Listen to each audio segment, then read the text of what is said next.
among the 5 elements, the first manifestation is space. Space which is cognized.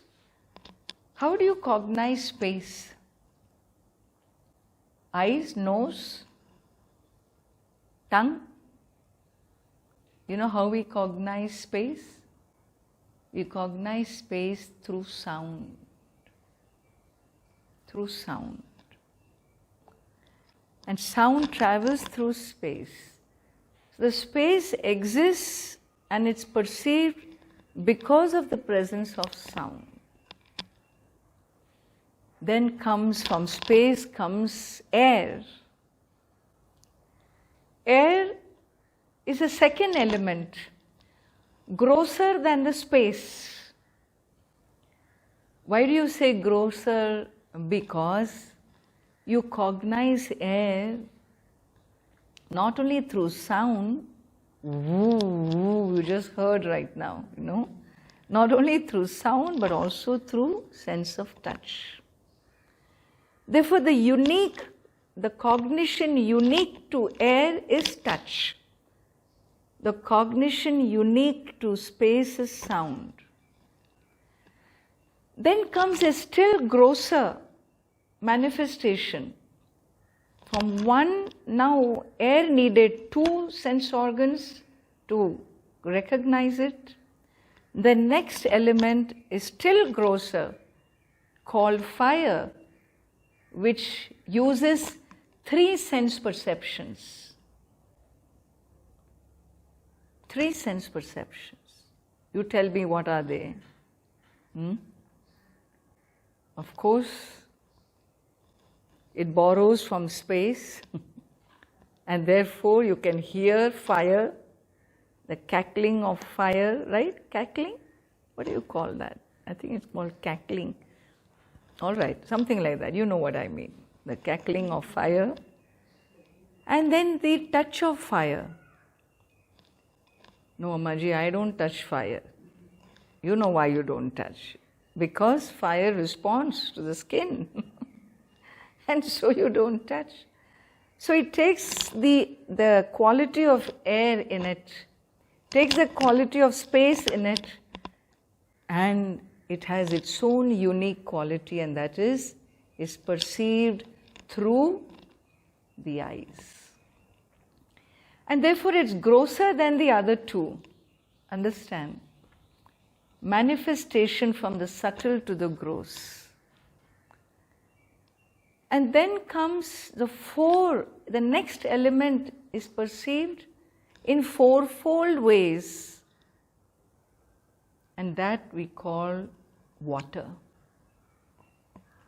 And what does the water do?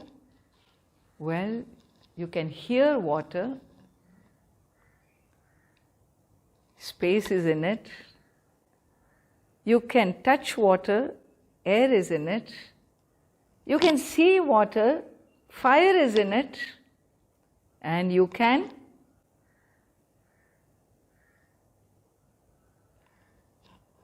taste water. Taste water. The taste becomes unique to its quality because other elements only borrow. The 5th element is going to borrow taste from the 4th. All right? So unique to water is taste. What is left out? Earth. And earth does exactly what the others did. It became the grossest. It took sound, earthquakes, sound from space, it took touch from air, it took sight from fire, it took taste from water, and unique was what? Put your nose there, you know.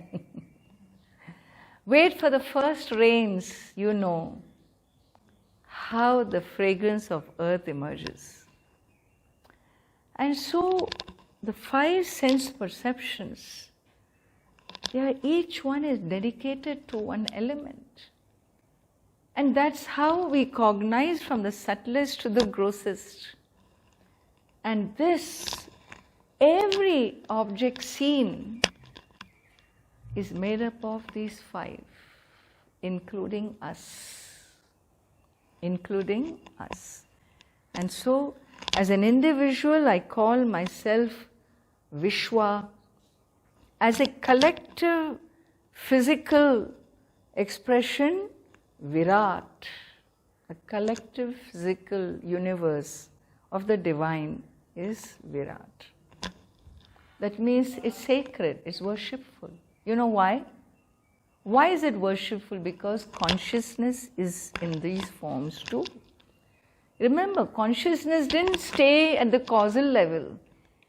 It is the same consciousness which became the substratum for the subtle world. Same consciousness is a substratum for the gross world of names and forms. That is the reason why, if we were to express this in the English language, we say, the watch is. Isness belongs to consciousness. Any one thing in the world you take, it has 5 elements: existence, consciousness, and it's part of the infinite Satchid Ananda. It has a name, it has a form. The watch is.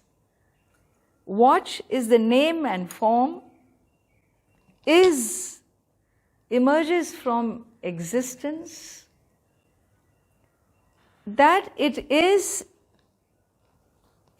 cognized by a conscious being. Existence and consciousness come together, and this name and form is part of the infinite expression, and therefore it is limitless. That which is limitless is a source of happiness, Ananda, and so we say Sat Chit Ananda.